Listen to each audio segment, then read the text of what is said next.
All right, let's kick off with Isaiah, beyond part 3. And as you can see at the top, it says Spirit World continued. That's the part I missed last week.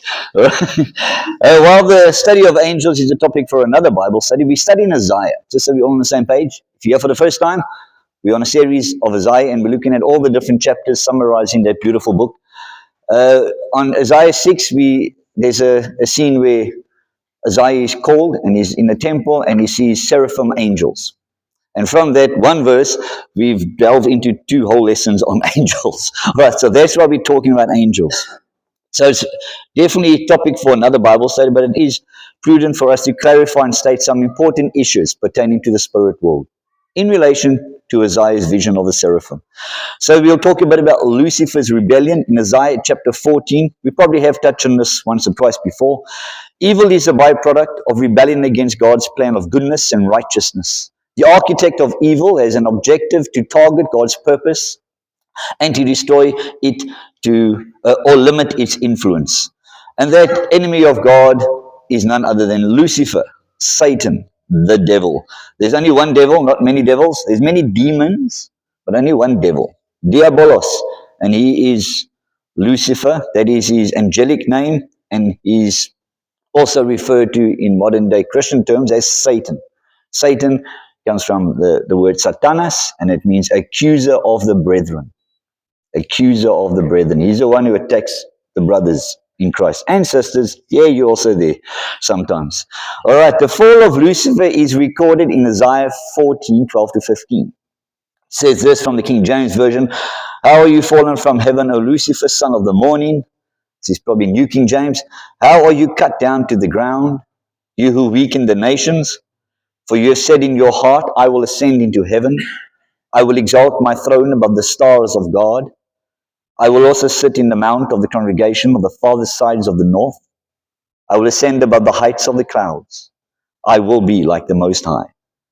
Yet you shall be brought down to Sheol, the lowest depths of the pit. We spoke about Sheol before, haven't we? Sheol is a Hebrew word, and it comes from the Old Testament, and it means grave, pit, or underworld. All right.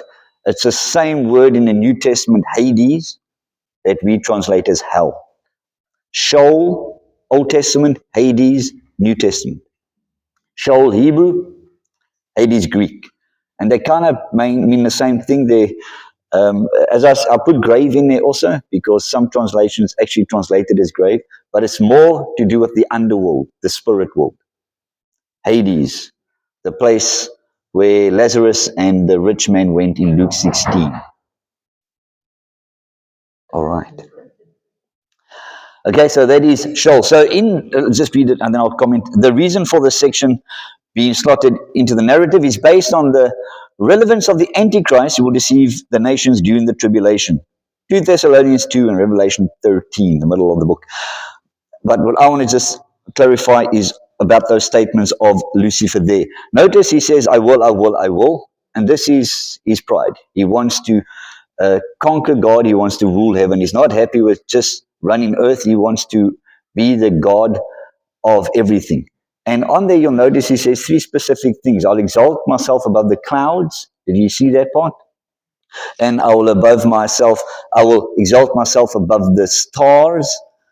And then he actually says, I will also ascend into heaven where God is. And that is the reference to the 3 heavens. If you've ever heard of that before, 3 heavens. Paul talks in Corinthians about being caught up to the 3rd heaven. So we know without a doubt there's 3 heavens. And this, in Isaiah 14, talks about those 3 heavens pretty clearly. So the first heaven is atmospheric heavens, the clouds and the birds. And there's references in the Bible in Genesis that talks about the birds in the heavens. All right, so the birds are not flying in heaven where God is, they're flying here in the atmosphere. The clouds are also in the heavens.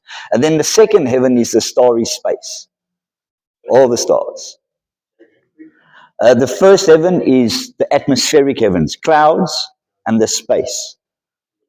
The next one is the starry space, which is space. Meteors, comets, planets, stars, galaxies, nebula, all of those things are in the second heaven. That's why he says, I'll exalt myself above the clouds, first heaven. Then I'll above myself above the stars of God, the second one, and then he'll be like the Most High, and that is exalting himself right to the throne room of God. The third heaven is where we will go when we pass on, or when we're caught up in the rapture, and that is where God sits on his throne in the heaven of heavens. It's actually called that, the dwelling place of God Almighty, the third heaven. All right, so, and that's basically all we can, there's not really any other biblical evidence to say there are three heavens and this is it. In Isaiah 14, it kind of says it pretty clearly. And it's the seven I will statements showing that he wanted to be God. All right, at the bottom it says Lucifer's fall. Lucifer means bearer of light or illuminate light. The morning star is also translated in some translations as the son of the morning, and that's in Isaiah 14:12. Lucifer, I told you before, is his Latin name, Luciferus. His Hebrew name in this verse, in the original Hebrew, is not Lucifer, it's Halel. I told you that before. And Halel means the same thing, light bearer, bearer of light. Just before we turn over, because I see you very eager, just turn back to the little picture of Venus, if you don't mind, and then we'll turn over. Because you've probably heard of the planet Venus being the morning star. Well, if you haven't, that's what most commentators and people say. The planet Venus is also referred to as the morning star, and then they want to try and connect that to why Lucifer is also called the morning star in Isaiah. And just on that little section about the morning star, I just want to read it about the planet. It says, Venus reaches its maximum brightness shortly before sunrise or shortly after sunset, for which reason it is often called the morning star or the evening star. Put up your hand if you've ever seen Venus.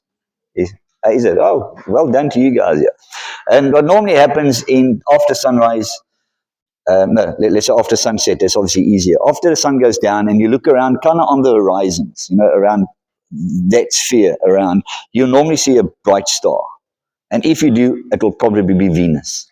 Most of the time, like 99% of the time. So if you're ever looking up just off the sun and the first stars you see pop out, the brightest one will probably be Venus. The brightest, and it's not actually a star, it's a planet. Venus is a planet. The brightest star in the sky is Sirius. All right? And that will always be found way up in the sky. So if you see two bright stars in the sky, one up, it will be Sirius, which is the brightest star. And if you see one on the horizon, it will probably be the planet Venus. All right. So there's your astronomy course for the day over, done and dusted. Yes.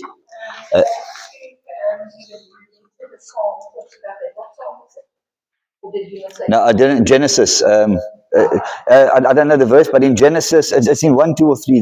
The creation. It talks about the birds in the heavens. Yeah, and the birds we know fly. Yeah, in the atmosphere. But there are, I can give it to you next time if you want. There are definite verses that talk about the three heavens. The stars in the heavens, talks about the birds in the heavens, the clouds in the heavens. All right. So there's definitely a clear biblical reference for us to substantiate the three heavens. That's kind of what I'm saying. I think the Muslims believe in 7 heavens. I don't know what those heavens are. But biblically, there's only 3. All right, now you can turn over the page. We're not going to even read that first part. So let's jump right up to cosmic time, if you don't mind. You can read that part in your own mind. It says cosmic time. Cosmic time is not measured by Earth time. Beyond the solar system, time is irrelevant. How many of you have been to the sun lately? Not many of you. It's about 150 million kilometers away. And to travel there will take about 20 years. All right. And that's the nearest star to our planet. The sun. The sun is the nearest star to our planet. And just to get there will take like 20 years. He must only go at night because then you It's a blonde joke right there. So that's still, I mean, you can probably do that if you want to in 20 years. Return trip, 40 years. But then beyond the sun, the next nearest star to Earth is a little star called Proxima Centauri. And you can probably see that also in the night sky. One day what I'll do, I'll come to church and have an astronomy course for everyone. I love the stars.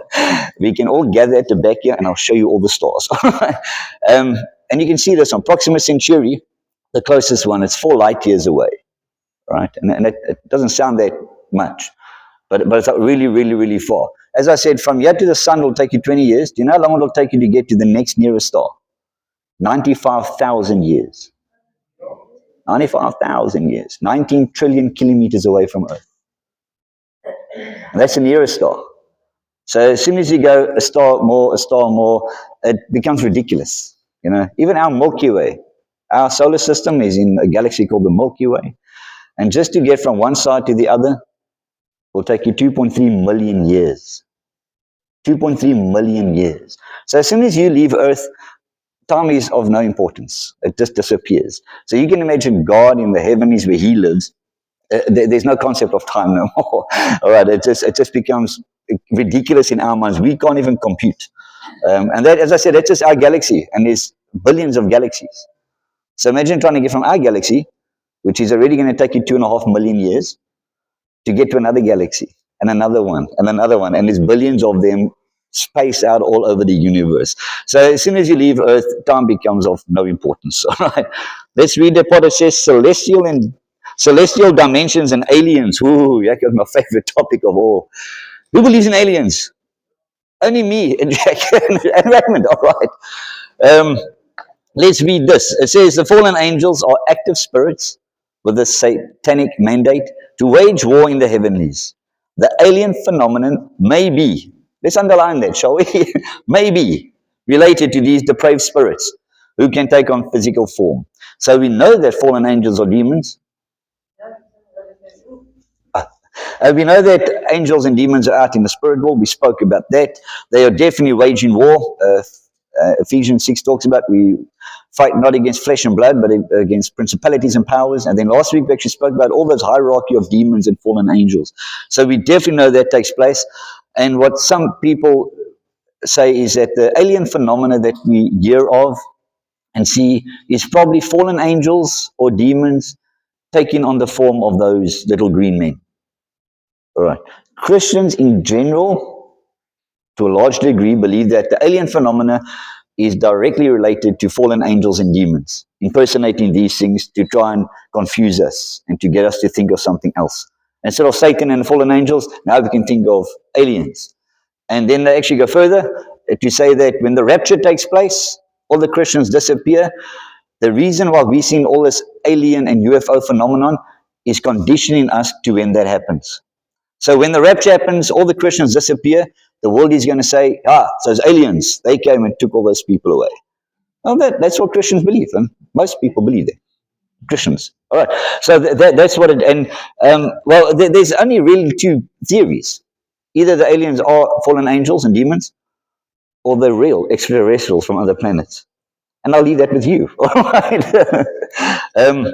Biblically speaking, there's no aliens. There's no extraterrestrials. There's no UFOs. And what I know and what I studied about UFOs, there's some sense of evidence, if you can trust all the evidence of photos and eyewitness testimony.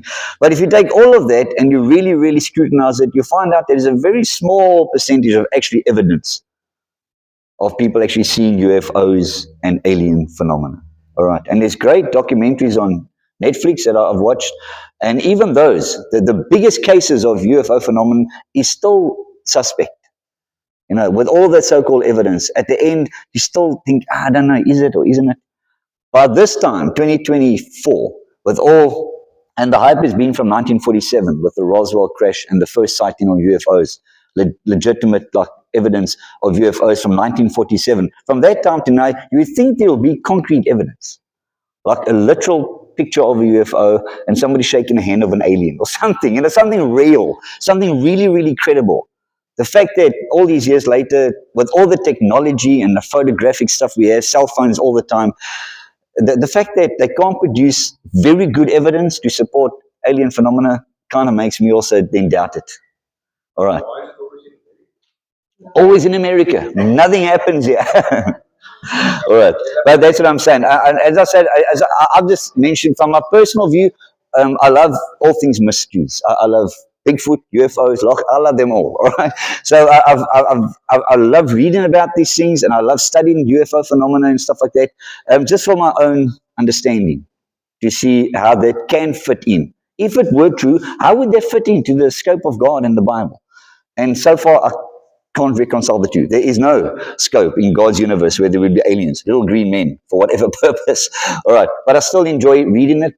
And so I see there's nothing wrong in that. It's just for my own edification. But Christians generally believe that these aliens and UFOs and all this stuff is actually demonic activity or fallen angels. All right. And that's all we can add value to. There's no real proof of that neither. Nowhere in the Bible does it say that. It's just that's what we understand. All right, let's read that part that says Genesis 6, 1, 4. It's that little part in the book.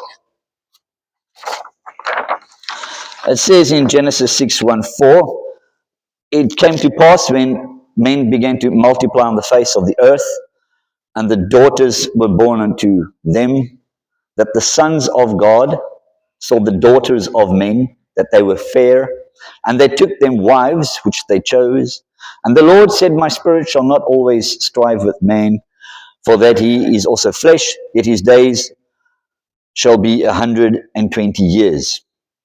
There were giants in the earth in those days, and also after that, when the sons of God came unto the daughters of men, and they bare children to them, the same became mighty men, which were of old, men of renown.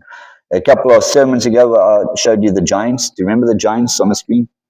That's what giants are, by the way. Real big dudes, big muscles.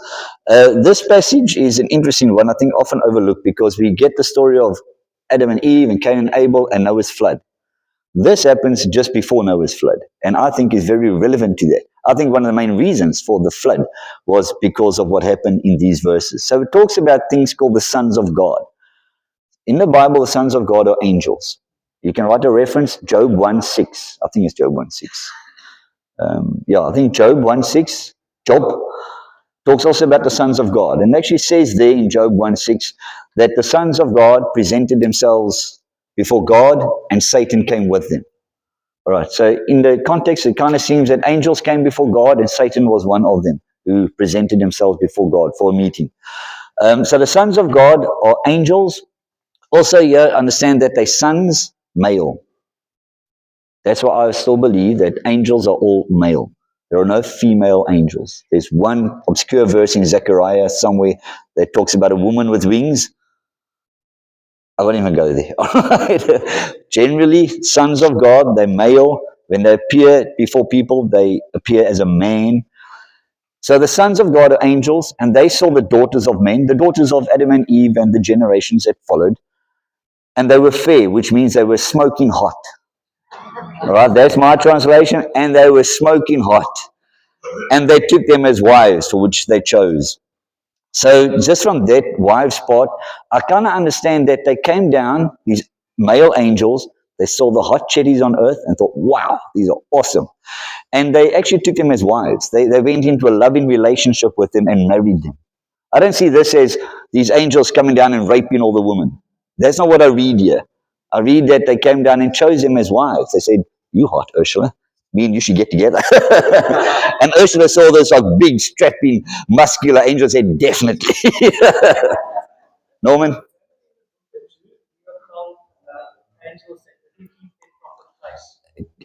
Jude. It's only one chapter. Right? Jude next to Job. Yeah. Jude's only like 20 verses. So in Jude it talks about these angels. Yeah. And they've been bound into Taurus. We're going to get to that in the next section. Yeah. These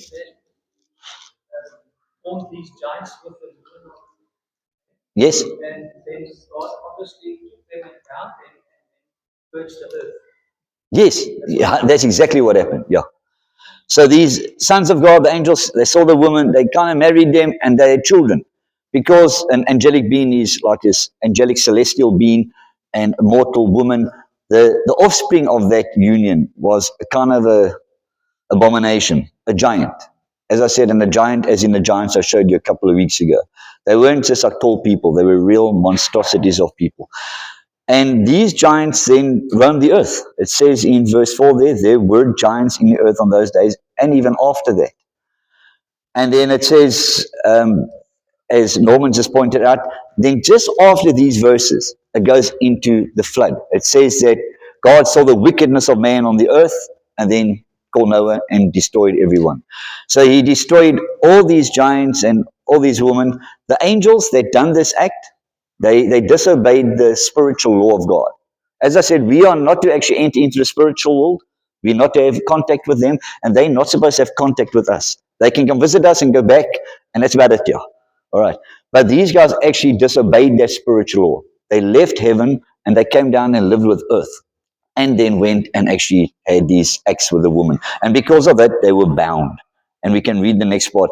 Read where it says hybrids, and then we're going to read about their place where they bound. It says the hybrids, this unholy union led to a hybrid race of men.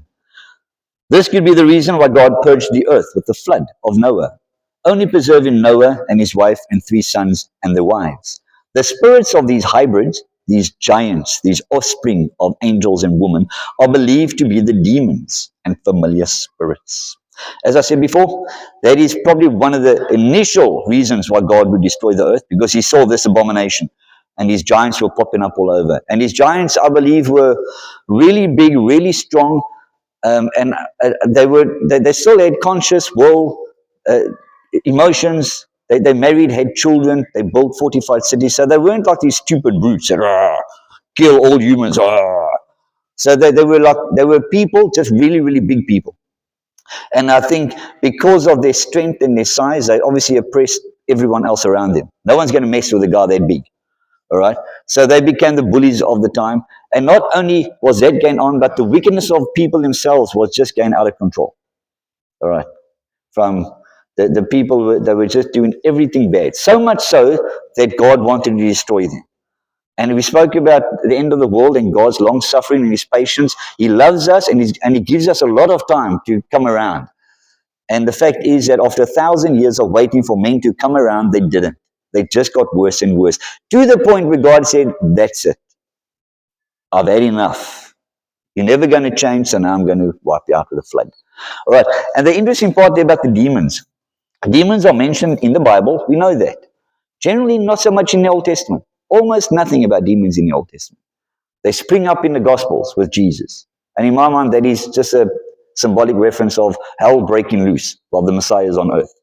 And then even after the Gospels, demonic activity kind of dies down again. You hardly hear of it. Throughout the Pauline epistles, right down again, you hear nothing. And then there's some demonic activity in the book of Revelation. There's these like demonic creatures that come out of the abyss. So there's really only 2 big episodes of demonic activity.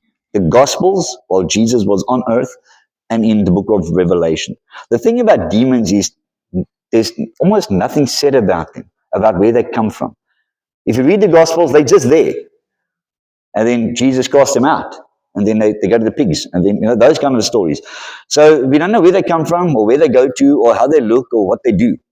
We just know that they embody people. They come, their spirits go into people and they make them do bad things. Like if you read the Gospels, it makes you go blind, it makes you go crazy, it makes you break chains and cut yourself, want to kill yourself. So we know what the effects is. But that's all we know about them. So for many, many years, Christians have always wondered, well, where did these things come from? And the one theory, the one view that we have is this, that these giants, when they died, their spirits, they didn't go to heaven or hell, they were like lingering, and these spirits became the demons of the Gospels. Just a view, just a theory. Other than that view, we don't have an answer. No one will ever have an answer to where the demons come from, how they look, what they do. All we do know is they're spirits, they're disembodied spirits, they possess people, and they make them do bad things, and they can leave that body and they'll go to the abyss, because that's where they come from Revelation. And that's angels waiting trial. Let's look at that one. That's what Norman spoke about. Some of these fallen angels are mingled with humans, are reserved. Who mingled with humans are reserved for judgment. See Jude 6:7. There we go, Jude 6:7. We don't have to look it up no more. Not all the fallen angels are bound, but all will be bound. Not all fallen angels are bound, but all will be bound in the future. There is a special waiting place called Tartarus. It's a place for angels who cause those giant hybrids. Also see 2 Peter 4. It also talks about an apocryphal book of Enoch that exposes demons. I wouldn't go read that. until you've read your Bible. There is a book out there called the Book of Enoch. It talks a lot about fallen angels and demon activity. It talks a lot about Genesis 6, 1 to 4. All about the giants, which is great. I mean, it adds great value to that story, but we've already got the story in the Bible. All right, so I wouldn't go to Enoch to confirm what that says. Just read that part first. Enoch is it's a difficult book, very, very spiritually based, and cannot be tested or tried through anything. It's very spiritually based. Yeah. All right, so Tartarus is a place where these angels are kept. And I still see a difference between these angels and fallen angels. Fallen angels are those that have fallen with Lucifer. When he rebelled against God and he said, I will exalt my throne above the stars and clouds, all the angels thought, this is a cool idea. This guy's going to revolution. And all those guys joined him, and they became part of the fallen angels. They still roam the earth today as fallen angels with Lucifer under his banner. But these guys, I don't see as part of those fallen angels. These are guys that were generally good and just broke the spiritual law of God. They didn't stay in heaven where they should have. They want to live on earth with the cheddies. And then because of that, they are fallen to a degree, and they are bound. All right, God already he dealt with him just like that. He said, you guys have broken this law. You guys are going to be now cast into Tartarus. And he bound them there. And that's where they are today. The other fallen angels that rebelled with Lucifer, they're still roaming. They're not bound anywhere. They will await their future binding in the lake of fire in the future. All right. So I do see a difference between these angels and the fallen angels. All right. Let's look at the bottom. It says impersonating spirits. Impersonating spirits pretend to be the departed spirits of the deceased and lead vulnerable families astray. The impersonating spirits are also called familiar spirits because they are familiar with the information and activity of life on earth. The Bible forbids consulting of spirits. So this is talking about Ouija boards and glossy and going to fortune tellers to talk to your loved ones that have passed away. And again, what Christians believe, generally speaking, is that when you're speaking to those departed souls that you think is your auntie or your mom or your granny, is not actually your auntie or your granny, it's actually demons impersonating your mom or your dad or your granny or whatever. All right. And that is why they call familiar spirits, because they're familiar with the activity of that person. Yes. So that's why they can say yes, the demons are familiar because they're familiar with the activities on earth. They know everything. So they can impersonate your loved ones. All right. And that's kind of the same as the alien story. The demons can impersonate your loved ones that have passed away, and they can also impersonate extraterrestrials or aliens or whatever. So in a way, what the lesson is kind of telling us is that demons and fallen angels have a lot of power to do these things. Whether it be true or not, I don't know. Because again, this is only just a view. There's no biblical evidence that says that demons impersonate your loved ones. And when you talk to them, there's no biblical verse that says that outright. But we just assume that is probably what happens. Because there's no other view. It's definitely not your loved one. So if you're talking with a glassy and Ouija board, you're definitely not talking to your departed soul because they are in heaven or in the other place. That's it. There's no halfway thing, and God is never going to give that person to come back and talk to you for any reason. He didn't even do that for the Lazarus and the rich man. When Lazarus was in the place called paradise and the rich man was in hell, he actually said, let me go back and tell my brothers about this place, and God said, it's not going to happen. You are where you are, and you're going to be there forever and ever and ever. All right, so God won't allow the spirits that have passed on to communicate with us. There's only one reference to that in the Bible. Who knows what reference that is? Of a departed spirit talking to someone on earth. The witch of Endor. And who did he talk to? That's the prophet Samuel. Yeah, so there is one reference in the Bible where somebody on earth did actually communicate with a departed soul. It was King Saul. At this time, obviously, consulting mediums and stuff was outlawed. And Saul knew this. He actually was the one who said, no, we will definitely not do this. And yet he wanted to talk to Samuel. And the prophet had died. And then he went to the witch of Endor, disguised and all. And he said, call up Samuel. And lo and behold, Samuel appeared and actually spoke to him. He was annoyed. Why have you called me? I was busy having a pina colada in heaven, and now look. Yeah, he was annoyed. Yeah, and people have like a view of either if we believe just what I said, then that can't happen. If we believe that you cannot talk to your departed souls, then this story cannot be true. So they say that this wasn't Samuel; it was a demon that came up and impersonated him, because that's what I just said. Then the other view is for one reason and one purpose only in this one event in history, God did allow Samuel to come up from Hades, that paradise place, and come up and actually talk to Saul. A once-off event, never ever to be repeated, for whatever reason God had in mind. All right. And again, we can't take that one verse and then say that because of that one verse, all departed souls now can talk to us. All right.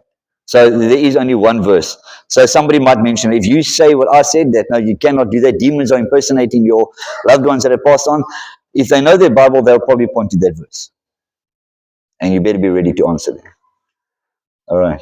Because that verse proves that you can talk to souls. If King Saul himself did it, sure, then surely we can. But we can't.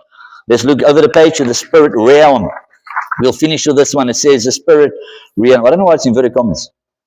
But anyway, it says these spirits from another dimension see life's activity from a vantage point, and although they don't know every detail of the past and future, they are involved in providing their version to mediums and other big word prognosticators.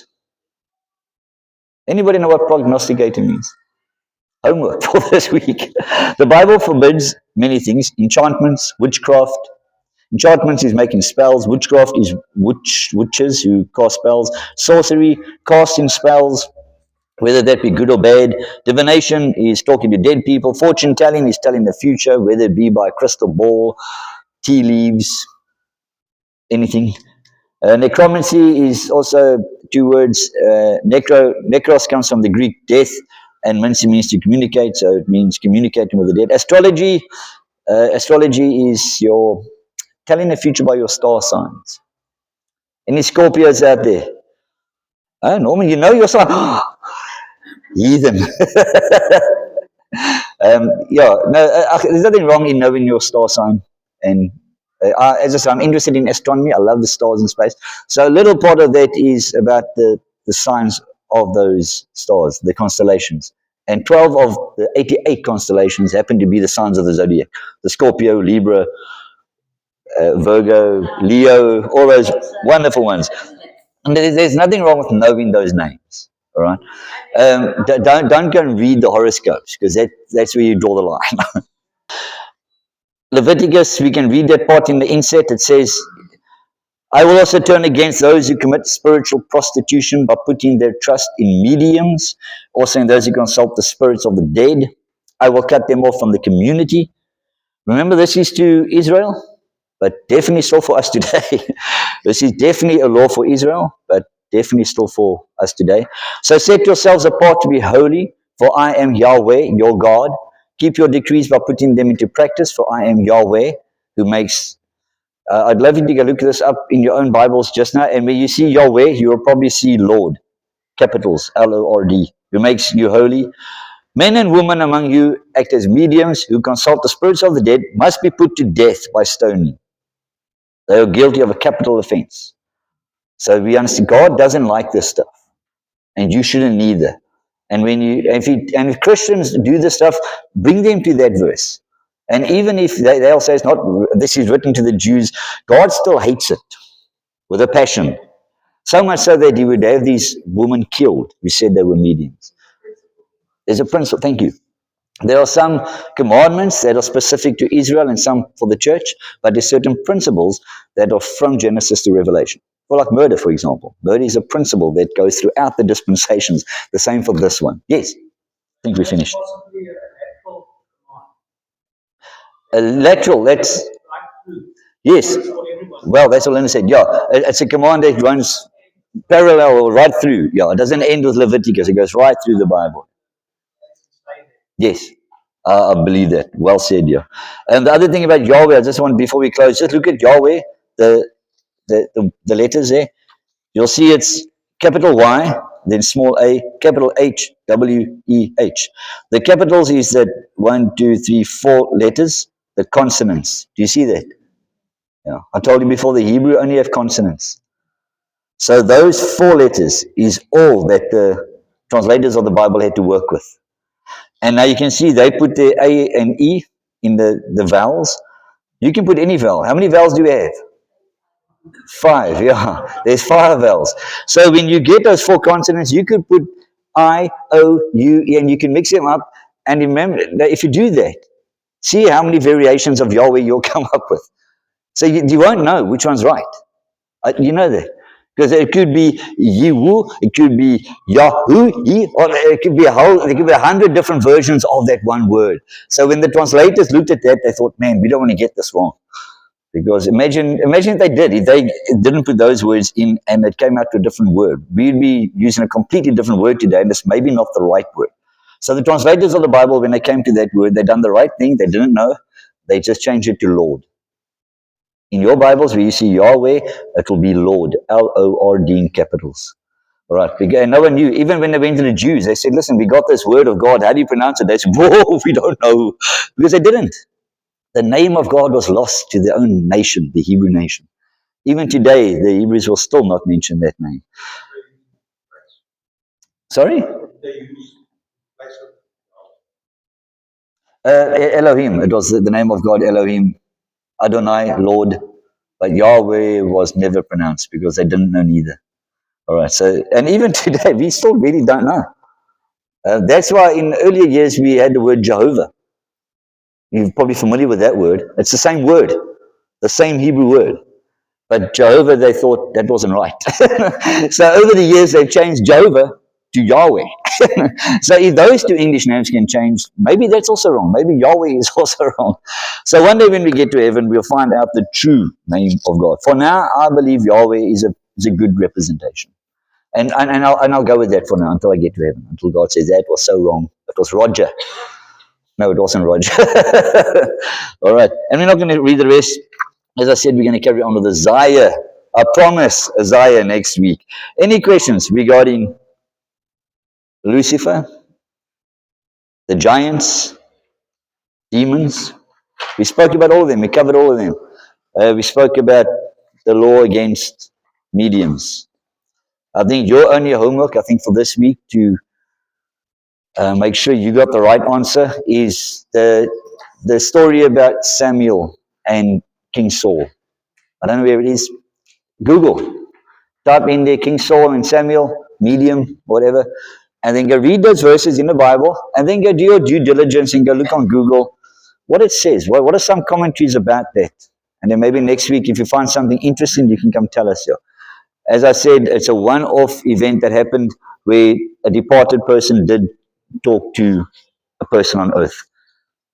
The question then is, does that give us right to then talk to our departed souls?